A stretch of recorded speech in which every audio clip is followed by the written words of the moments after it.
Students, हम लोग geometrical isomerism complete कर चुके हैं। ज्योमेट्रिकल आइसोमेरिज्म में bidentate, monodentate, coordination number 4, coordination number 6 पूरी कंप्लीट हो चुकी है। उम्मीद है आपको ज्योमेट्रिकल आइसोमेरिज्म समझ में आ गई होगी। देखिए, जब तक आप लोग प्रैक्टिस नहीं करेंगे, प्रॉपर वे में क्वेश्चन नहीं लगाएंगे, तब तक कोई भी चीज, कोई भी कॉन्सेप्ट क्लियर नहीं हो सकता। इसलिए जितने क्वेश्चन मैक्सिमम अटेम्प्ट कर सकते हैं उतने क्वेश्चन अटेम्प्ट कीजिए। जितने ज्यादा क्वेश्चन अटेम्प्ट करेंगे उतने ज्यादा कॉन्सेप्ट क्लियर होंगे। इसलिए क्वेश्चन पे ज्यादा ध्यान दीजिए। जितने ज्यादा क्वेश्चन अटेम्प्ट कर लेंगे उतने ज्यादा आपके कॉन्सेप्ट क्लियर होंगे। रेफरेंस बुक पढ़िए, एनसीईआरटी मेन बेस आपका एनसीईआरटी होना चाहिए, उसके अलावा रेफरेंस बुक पढ़िए। तो जितने ज्यादा आप लोग क्वेश्चन, ज्यादा से ज्यादा जितने क्वेश्चन लगा सकते हैं वो लगाइए, तब कॉन्सेप्ट आपके क्लियर होंगे। आज बारी है ऑप्टिकल आइसोमेरिज्म की। Optical isomerism in complex. देखिए, ऑप्टिकल आइसोमेरिज्म बेसिकली जो टॉपिक है वो ऑर्गेनिक केमिस्ट्री का है। ऑर्गेनिक केमिस्ट्री में बहुत डिटेल में ये दी हुई है और ऑर्गेनिक केमिस्ट्री में ही ज्यादातर इसका यूज है, लेकिन कॉम्प्लेक्स कंपाउंड भी शो करते हैं ऑप्टिकल आइसोमेरिज्म, इसलिए ये वीडियो हम सेंड कर रहे हैं। तो आप ऑर्गेनिक केमिस्ट्री में भी मेरा ये वीडियो देखिएगा, उसमें और अच्छी तरह से आपको ऑप्टिकल आइसोमेरिज्म समझ में आ जाएगी। समझ में आज भी आएगी कि ऑप्टिकल आइसोमेरिज्म आखिर होती क्या है। आप लोगों ने स्ट्रक्चर आइसोमेरिज्म पढ़ा, उसमें देखा कि स्ट्रक्चर डिफरेंट हो रहा था। आपने ज्योमेट्रिकल आइसोमेरिज्म पढ़ा तो उसमें देखा आपने ज्योमेट्री डिफरेंट हो रही थी। लिगेंड की पोजीशन चेंज करने पर कंपाउंड्स की ज्योमेट्री एंगल चेंज हो रहा था, इसलिए उसको ज्योमेट्रिकल आइसोमेरिज्म कहा। यहां पे देखिए ऑप्टिकल आइसोमेरिज्म में, ऑप्टिकल आइसोमेरिज्म में सब कुछ सेम रहता है। स्ट्रक्चर भी सेम रहेगा, ज्योमेट्रिकल आइसोमर्स का फॉर्मूला भी सेम रहेगा, लेकिन compounds having same molecular formula, same structure, but different behaviour with respect to plane polarised light. ये एक बड़ा कॉन्सेप्ट है। प्लेन पोलराइज्ड लाइट क्या होती है ये भी समझाऊंगा मैं। Plane polarized light are known as optical isomer and the phenomena is known as optical isomerism. Compound have same molecular formula, same structure formula, but different behavior with respect to plane polarized light are known as optical isomers and the phenomena is known as optical isomerism. इसका screenshot ले, फिर समझाता हूं ये plane polarized light क्या होती है। देखिए, सबसे पहले प्लेन पोलराइज्ड लाइट पढ़िए, उसके बाद आपको ऑप्टिकल एक्टिविटी समझाता हूं। प्लेन पोलराइज्ड लाइट,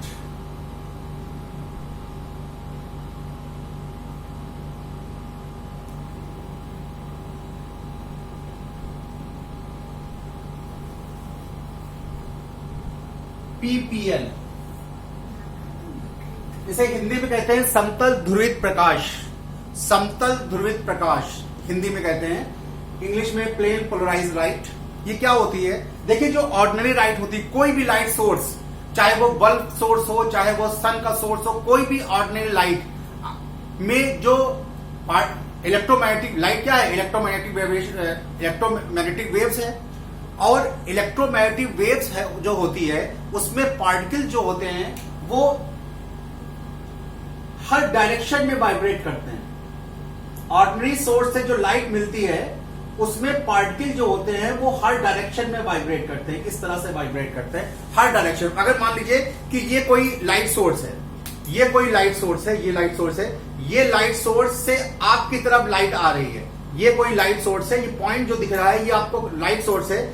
इस लाइट सोर्स से आपकी तरफ कोई लाइट आ रही है, तो इसमें जो पार्टिकल्स होंगे वो चारों तरफ, इस डायरेक्शन में भी, इस डायरेक्शन में भी, ऐसे भी हर डायरेक्शन में मूव करते हैं। इस डायरेक्शन में मूव करते हुए आप तक आते हैं। मान लीजिए कोई ये लाइट सोर्स है और ये लाइट सोर्स आपकी तरफ आ रहा है, तो इसमें जो पार्टिकल्स होंगे आप तक आते आते क्या करेंगे?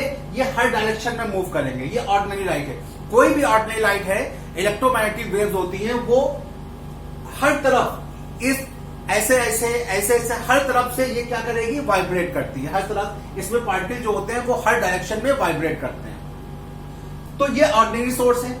अब ये ऑर्डिनरी लाइट जो ऑप्टिकल आइसोमेरेज में आप यूज करेंगे वो प्लेन पोलराइज लाइट होगी, ऑर्डिनरी लाइट नहीं होगी।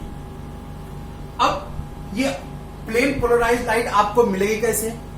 तो इसको कन्वर्ट किया जाता है, ऑर्डिनरी लाइट को प्लेन पोलराइज में कन्वर्ट करते हैं। कौन से एक प्रोसेस होता है, उस प्रोसेस से ऑर्डिनरी लाइट को प्लेन पोलराइज में कन्वर्ट करते हैं। और क्या करते हैं कि जब ऑर्डिनरी लाइट को एक प्रिज्म होता है, प्रिज्म, ये प्रिज्म कहलाता है निकोल प्रिज्म। एक साइंटिस्ट थे निकोल, उन्होंने ये प्रिज्म बनाया था, निकोल प्रिज्म।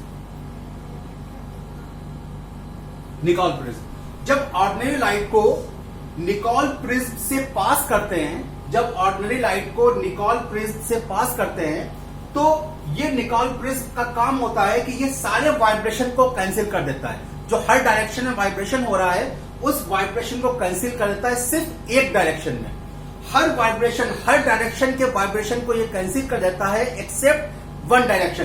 तो जो पार्टिकल्स होते हैं वो सिर्फ एक डायरेक्शन में मूव करते हैं, वाइब्रेट करते हैं। ये हर वाइब्रेशन, हर डायरेक्शन के निकोल प्रिज्म हर डायरेक्शन के वाइब्रेशन को कैंसिल कर देता है, सिर्फ एक डायरेक्शन का वाइब्रेशन बचता है। इसी को कहते हैं प्लेन पोलराइज लाइट। जब डायरेक्शन सिर्फ एक डायरेक्शन में मूव करता है तो इसे कहते हैं plane polarise light.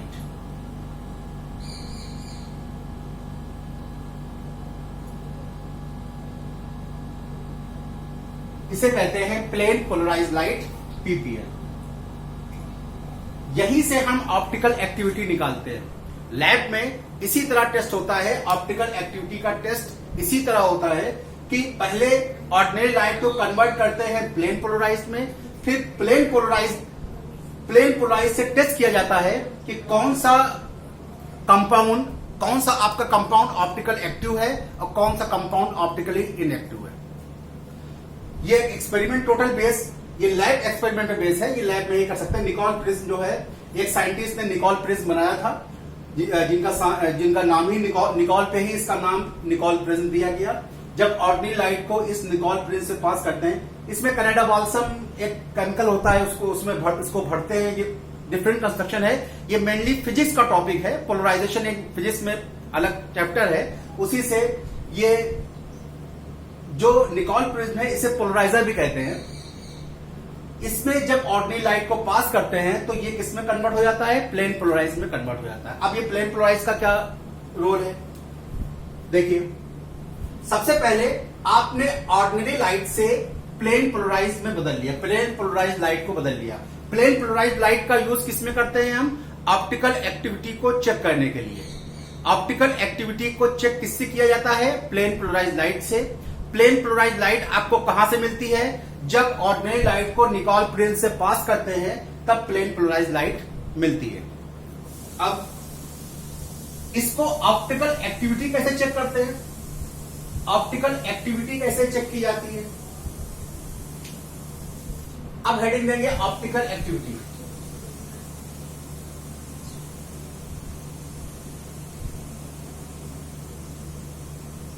Optical activity क्या करते हैं कि जब प्लेन पोलराइज लाइट को, वो लाइट जो सिर्फ एक डायरेक्शन में मूव करे, जिसमें पार्टिकल एक डायरेक्शन में वाइब्रेट करे। आपको ये समझ में आ गया होगा कि ऑर्डिनरी लाइट को प्लेन पोलराइज लाइट में कैसे बदलते हैं।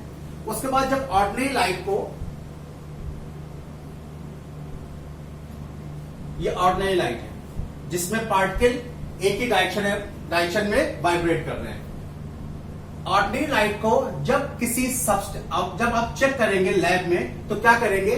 ऑर्डिनरी लाइट को किसी सब्सटेंस, ये कोई सब्सटेंस भरा हुआ है, सब्सटेंस का सोल्यूशन है किसी भी, यहां पे आप कोऑर्डिनेशन केमिस्ट्री पढ़ रहे हैं तो मान लीजिए कोई कॉम्प्लेक्स कंपाउंड का ये सोल्यूशन है।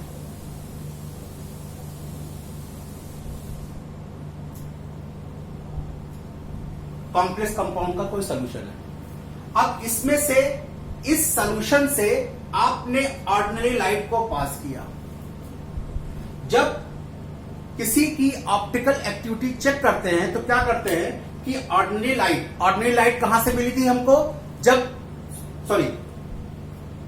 ये ऑर्डिनरी नहीं, ये प्लेन पोलराइज्ड। Plane polarised.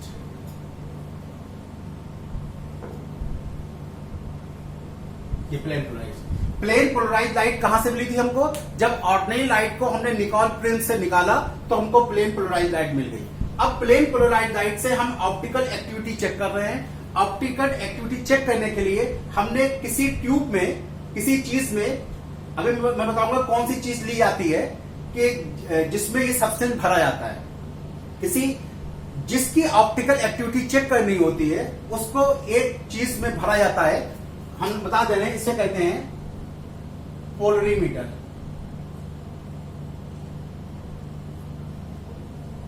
इसे एंगल ऑफ डेविएशन चेक किया था पोलरीमीटर से, ठीक है। पोलरीमीटर से एक पोलरीमीटर लेते हैं, उसमें वो सब्सटेंस भरते हैं जिसकी ऑप्टिकल एक्टिविटी आपको चेक करनी है।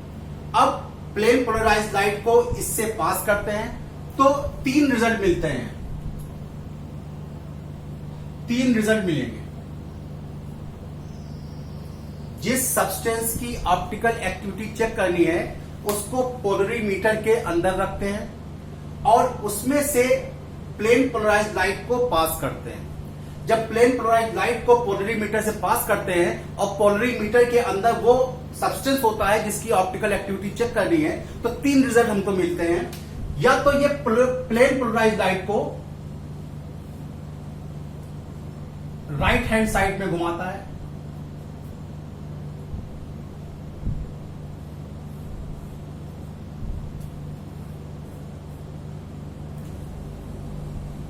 देखिए मूवमेंट ऐसे हो रहा है, इस तरह घुमा रहा है, इस तरह मूवमेंट हो रहा है।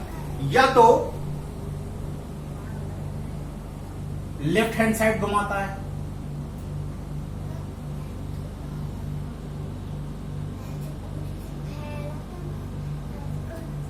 या तो राइट हैंड साइड घुमाता है, या तो लेफ्ट हैंड साइड घुमाता है, या कोई डेविएशन नहीं होता, कोई चेंज नहीं होता। प्लेन पोलराइज्ड लाइट में कोई चेंज नहीं होता। देखिए 3 रिजल्ट मिलते हैं कि जिसकी ऑप्टिकल एक्टिविटी चेक करना है उसको हम पोलरीमीटर के अंदर रखते हैं और प्लेन पोलराइज्ड लाइट को पोलरीमीटर से पास करते हैं। तो ये देखते हैं कि या तो 3 रिजल्ट आपको मिलेंगे, या तो plane polarised light right hand side मुड़ जाएगी, डेविएट हो जाएगी, या लेफ्ट हैंड साइड डेविएट हो जाएगी, या अनइफेक्टेड रहेगी। जिसमें डेविएट होगा, जिस कंडीशन में डेविएट होगा, जिसमें रोटेट होगा या तो क्लॉकवाइज या एंटी क्लॉकवाइज, वो सब्सटेंस ऑप्टिकली एक्टिव होते हैं।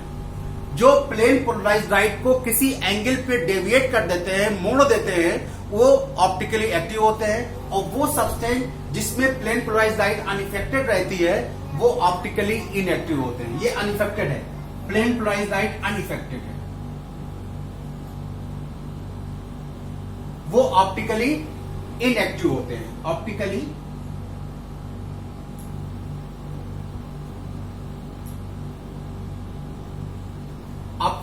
इनएक्टिव होते हैं, ठीक है। जो सब्सटेंस प्लेन पोलराइज्ड लाइट को clockwise right hand side rotate करते हैं उन्हें कहते हैं डेक्स्ट्रो रोटेटरी। जो right hand side plane polarised light को राइट हैंड साइड मोड़ते हैं उन्हें कहते हैं डेक्स्ट्रो रोटेटरी। स्मॉल डी से रिप्रेजेंट करते हैं, डी फॉर्म, स्मॉल डी से या प्लस साइन से रिप्रेजेंट करते हैं। डेक्स्ट्रो रोटेटरी, डी फॉर्म या प्लस साइन से। जो लेफ्ट हैंड साइड मोड़ते हैं उन्हें कहते हैं लीवो रोटेटरी।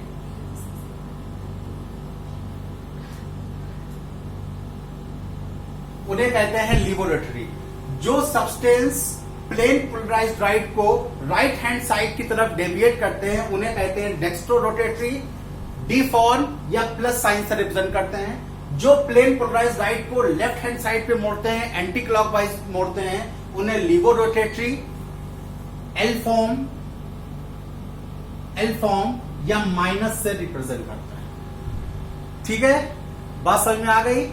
डेक्स्ट्रो रोटेटरी, लिबो रोटेटरी, और ये अनइफेक्टेड है। यही इसी को कहते हैं ऑप्टिकली एक्टिव और ऑप्टिकली इनएक्टिव सब्सटेंस। जो प्लेन पोलराइज्ड लाइट को डेविएट कर देते हैं अपनी ओरिजिनल पोजीशन से, वो ऑप्टिकली एक्टिव होते हैं। चाहे डी फॉर्म हो चाहे एल फॉर्म हो, दोनों ऑप्टिकली एक्टिव होंगे।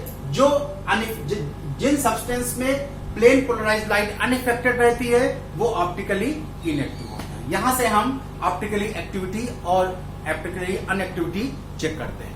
ठीक है, बात समझ में आ गई। D form, L form, optically inactive substance, plane polarised light, सब समझ में आ गई ना। हाँ, जो ये डेविएशन है, देखिए इसका स्क्रीनशॉट ले, फिर आगे बढ़ते हैं।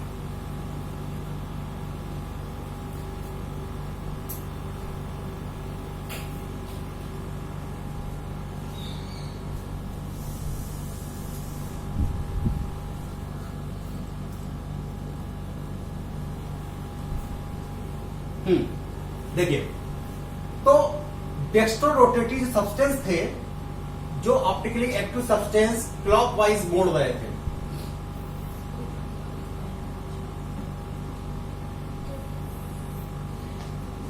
क्लॉकवाइज मोड़ रहे थे। देखिए, ये नॉर्मल था, ये नॉर्मल और प्लेन पोलराइज्ड लाइट की नॉर्मल कंडीशन थी।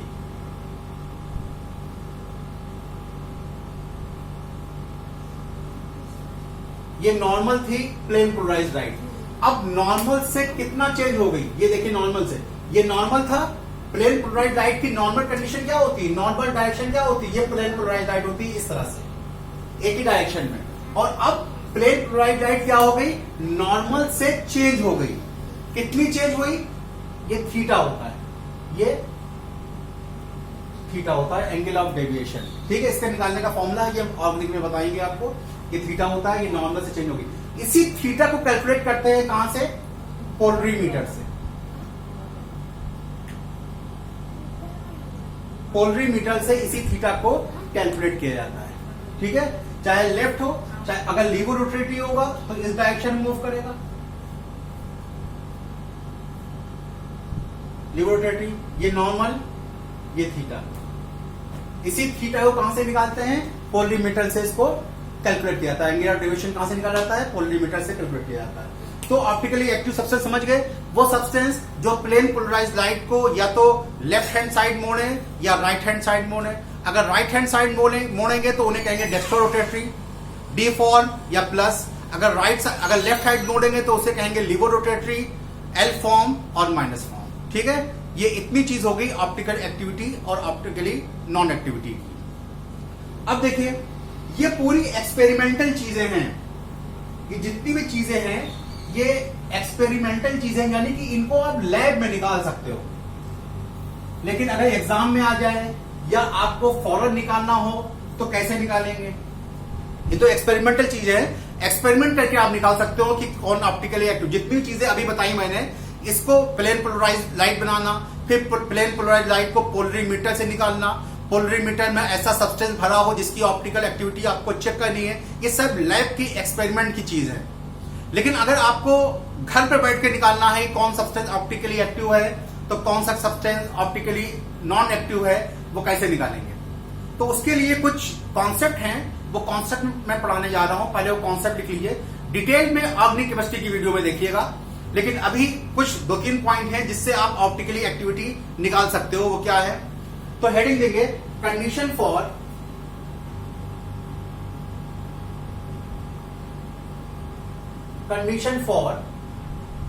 Optical activity.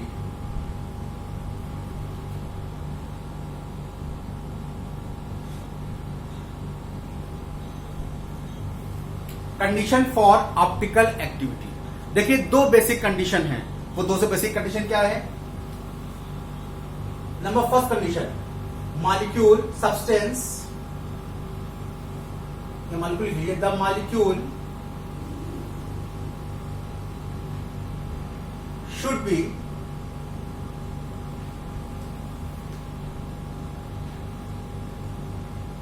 be asymmetric।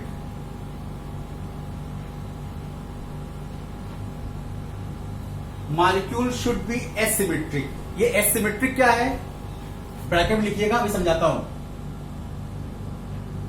No element, no plane of symmetry and centre of symmetry, plane of symmetry and centre of symmetry.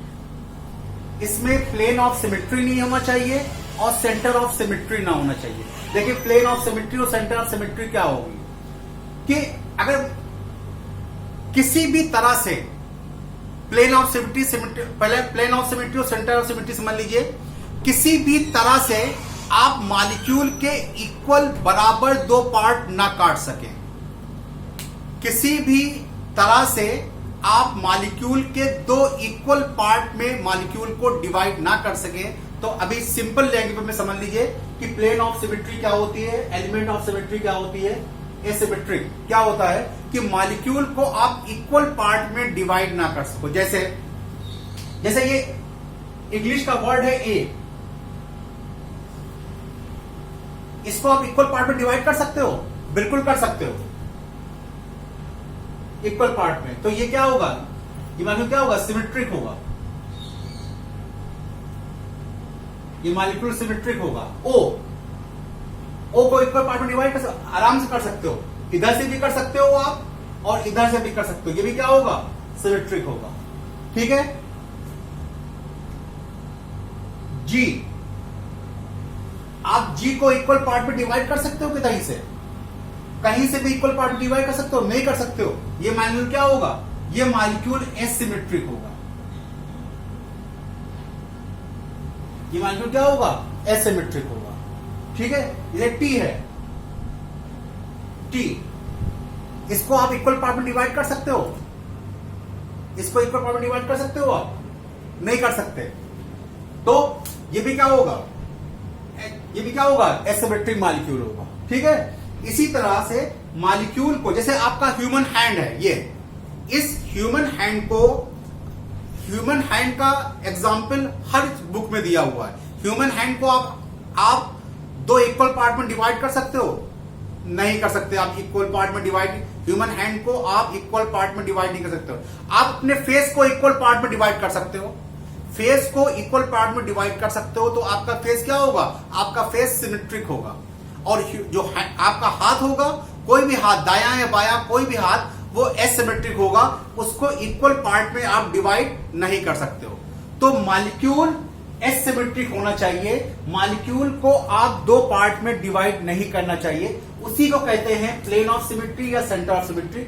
इसको हम आर्टिक में बहुत डिटेल में समझाएंगे, क्योंकि यहां पे इसका ज्यादा यूज नहीं है, प्लेन ऑफ सिमेट्री और सेंटर ऑफ सिमेट्री का यहां पे ज्यादा यूज नहीं है, इसलिए यहां पे ये टॉपिक हम नहीं पढ़ा रहे हैं। कि भाई इतना समझ लीजिए कि मॉलिक्यूल को आप इक्वल पार्ट में डिवाइड ना कर सको, वही ऑप्टिकल आइसोमेरिज्म शो करेंगे जो इक्वल पार्ट में डिवाइड ना हो, जो इक्वल पार्ट में डिवाइड ना होंगे वही ऑप्टिकल आइसोमेरिज्म शो करेंगे। ठीक है। एक कंडीशन तो ये हो गई कि उसमें मॉलिक्यूल एसिमेट्रिक होना चाहिए और उसमें कोई भी सिमेट्री ना होना चाहिए, चाहे प्लेन ऑफ सिमेट्री हो या सेंटर ऑफ सिमेट्री हो। सेंटर के थ्रू भी आप ना काट सके उसको और प्लेन के थ्रू भी ना काट सके, आप रिस्पेक्ट में ना काट सके, उसे कहते हैं asymmetric molecule.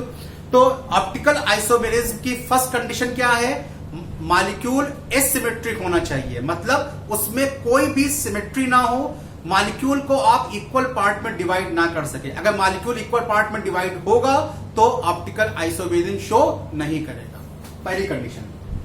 Second condition,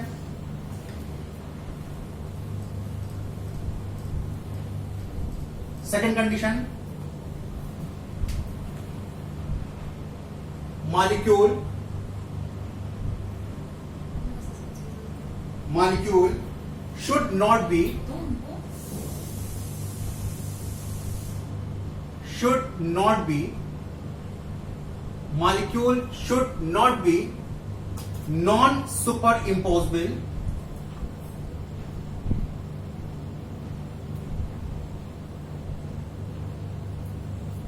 non-superimposable mirror image। ये क्या बना है,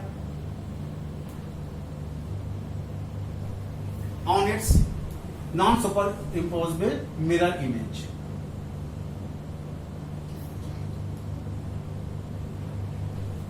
non-superimposable mirror image मतलब कि जो मिरर इमेज बने, यहां पे मिरर इमेज का भी यूज होगा कि एक की मिरर इमेज को शीश किसी भी मिरर के सामने रख के एक मॉलिक्यूल की इमेज को देखी जाएगी, वो भी एक कंडीशन है ऑप्टिकल आइसोमेरिज्म की। ये टोटली इमेजिन पे बेस है। जितना ज्यादा आप इमेजिन कर सकते हो उतनी ज्यादा आपको ऑप्टिकल आइसोमेरिज्म समझ में आएगी। Molecule should not be non superimposed by mirror image. मतलब देखिए, आपके ये दोनों हाथ हैं, एक लेफ्ट हैंड, ये राइट हैंड, ये दोनों एक दूसरे की मिरर इमेज हैं। ये दोनों क्या हैं? एक दूसरे की मिरर इमेज हैं। एग्जैक्टली इक्वल है ना? जब एक दूसरे को सामने रखो, क्या एक बिल्कुल एग्जैक्टली इक्वल आ रहे हैं? एग्जैक्टली इक्वल आ रहे हैं, लेकिन ये एक दूसरे की मिरर इमेज तो हैं, लेकिन एक हाथ को उठा के अगर दूसरे हाथ पे रखो, ये रखो, देखिए एग्जैक्टली इक्वल नहीं आ रहे हैं। इसे कहते हैं non super imposable mirror image. अगर ये दोनों हाथ आपके मिरर इमेज हैं, एक दूसरे की मिरर इमेज है, एग्जैक्टली इक्वल हैं, मिरर इमेज हैं, अगर इस हाथ को आप मिरर के सामने रखो तो बिल्कुल ऐसी इमेज आएगी।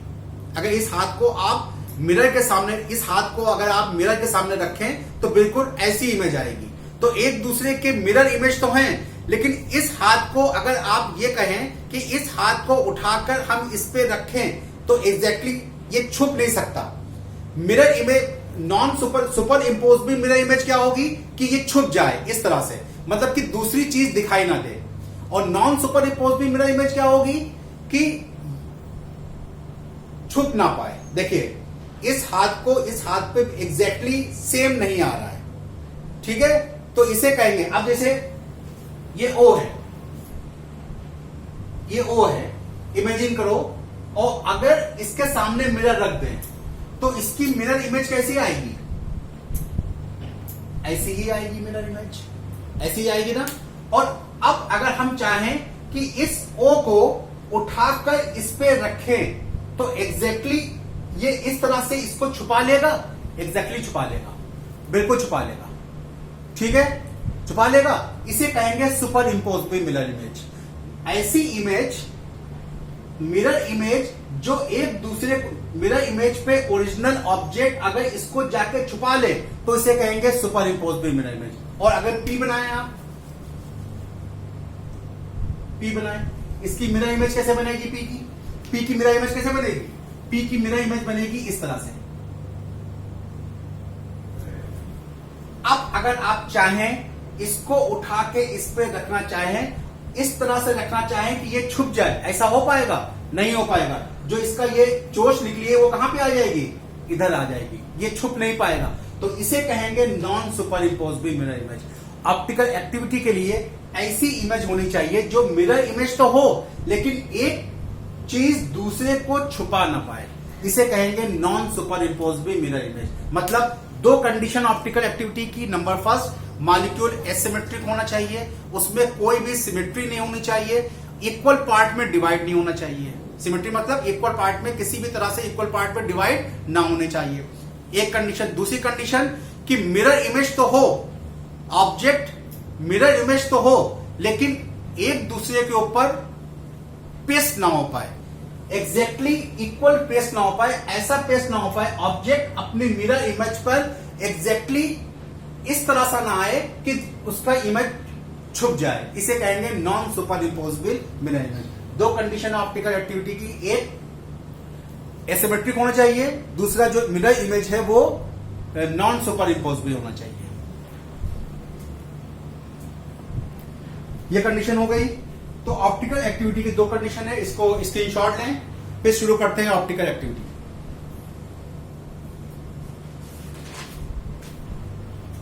हाँ,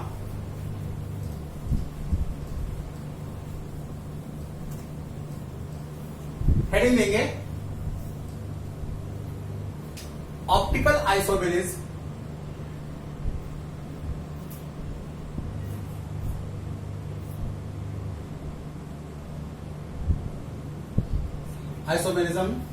in coordination number 4। Coordination number 4 पता है आपको। कोऑर्डिनेशन नंबर 4 दो तरह की ज्योमेट्री शो करता है। नंबर फर्स्ट sp3 और DsP2। sp3 होगी तो टेट्राहेड्रल और DsP2 होगा तो स्क्वायर प्लेनर।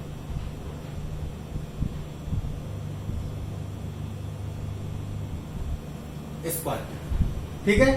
टेट्राहेड्रल से शुरू करते हैं फिर स्क्वायर प्लेनर पे आते हैं। क्या होगा देखिए, अब टेट्राहेड्रल के भी कई टाइप हो सकते हैं। टेट्राहेड्रल मान लीजिए कि कोई टाइप हो MA4 कोई टाइप हो। अब टेट्राहेड्रल का स्ट्रक्चर कैसा होता है? इस टाइप का कोई स्ट्रक्चर होता है। ये बॉन्ड ऊपर की तरफ होता है, इसलिए नहीं दिखा सकते। एक बॉन्ड ऊपर की तरफ, एक बॉन्ड नीचे की तरफ, इसलिए एग्जैक्टली नहीं दिखा सकते। अब मानिए 4 लिगेंड लगे हुए हैं, ए, ये लगे हुए हैं 4 लिगेंड। अब इसकी मिरर इमेज आपने देखी, ये मिरर लगा है, इसकी इमेज कैसे बनेगी? इसकी इमेज एग्जैक्टली ऐसे बनेगी, एग्जैक्टली ऐसे ही आएगी। चारों लिगेंड ऐसे ही आएगी। देखिए मिरर इमेज पे मॉलिक्यूल क्या होगा? सुपर इम्पोज हो जाएगा, इसलिए ये ऑप्टिकल एक्टिविटी शो नहीं करेगा। ऑप्टिकल एक्टिविटी का मेन पॉइंट क्या है कि ऑब्जेक्ट अपनी मिरर इमेज पर सुपर इम्पोजेबल ना हो पाए। इसमें क्या होगा? एग्जैक्टली इसको छुपा लेगा, तो ये ऑप्टिकल एक्टिविटी शो नहीं करेगा। ठीक समझ में आ गया बात? अब टेट्राहेड्रल कॉम्प्लेक्स जनरली समझ लीजिए, tetrahedral complex optical activity show नहीं करते हैं एक्सेप्ट वन केस। वो केस क्या है? वो केस है एक्सेप्ट वन केस, हर केस में सुपर इम्पोज हो जाएगा, सिर्फ एक केस को छोड़कर। MABCD इस टाइप का कॉम्प्लेक्स अगर होगा, बनाइए complex tetrahedral geometry.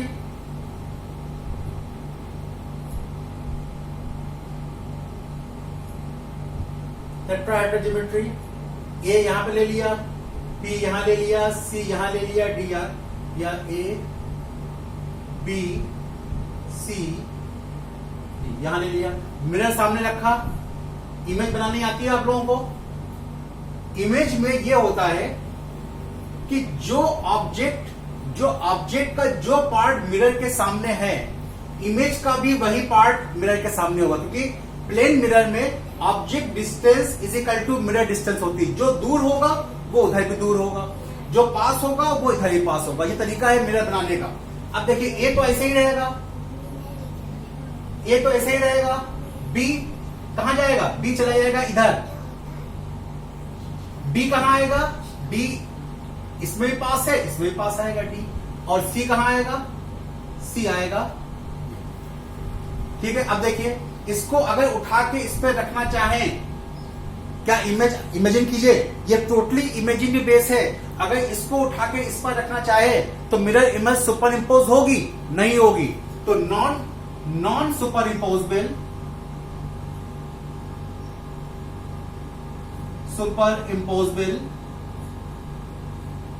Mirror image non-superimposable mirror image, so it is optically active. It is optically active. अगर कोई कंपाउंड ऑप्टिकली एक्टिव है तो उसके 2 फॉर्म पॉसिबल हैं। एक अभी बताया था, वो या तो क्लॉकवाइज घुमाएगा, प्लेन पोलराइज्ड लाइट को या तो क्लॉकवाइज घुमाएगा या एंटी क्लॉकवाइज घुमाएगा। अगर क्लॉकवाइज घुमाएगा तो वो टी फॉर्म डेक्स्ट्रो रोटेटरी,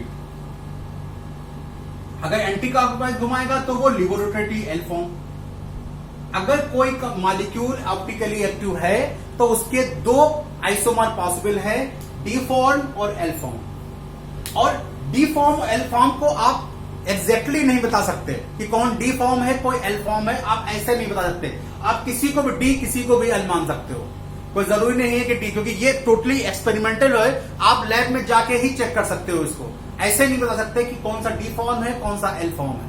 इसलिए अगर कोई सब्सटेंस ऑप्टिकली एक्टिव है तो उसके दो आइसोमर पॉसिबल हैं, डी फॉर्म और एल फॉर्म। अगर वो क्लॉकवाइज रोटेशन कर रहा है तो D form, anti clockwise rotation कर रहा है तो एल फॉर्म। तो टेट्राहेड्रल कॉम्प्लेक्स में सिर्फ एक कॉम्बिनेशन ऐसा है जो ऑप्टिकल एक्टिविटी शो करता है, वो है MABCD टाइप। मतलब कि चारों लिगेंड अगर अलग हों, चारों लिगेंड अगर अलग हों, आप मोनोडेंटेड लिगेंड OH ले लो, Cl ले लो, आयोडीन ले लो, NO3 ले लो। अगर ये टाइप है, अगर चारों मोनोडेंटेड लिगेंड अलग टाइप के हैं तो वो ऑप्टिकल एक्टिव होगा और ऑप्टिकल एक्टिविटी शो करेगा। अगर ऑप्टिकल एक्टिविटी शो करेगा तो उसके दो आइसोमर पॉसिबल है, या तो क्लॉकवाइज रोटेशन करेगा dextrorotatory, anticlockwise rotation करेगा तो लीवो रोटेटरी। ठीक है, स्क्रीनशॉट लें, आगे बढ़ते हैं। हाँ, स्क्वायर प्लेनर और देख लो, उसको आप कंप्लीट करते हैं। फिर नेक्स्ट वीडियो लेक्चर में पढ़ाएंगे कोऑर्डिनेशन नंबर 6। बहुत बड़ा टॉपिक नहीं है, 3 लेक्चर में खत्म हो जाएगा। अब स्क्वायर प्लेनर कॉम्प्लेक्स में देखिए,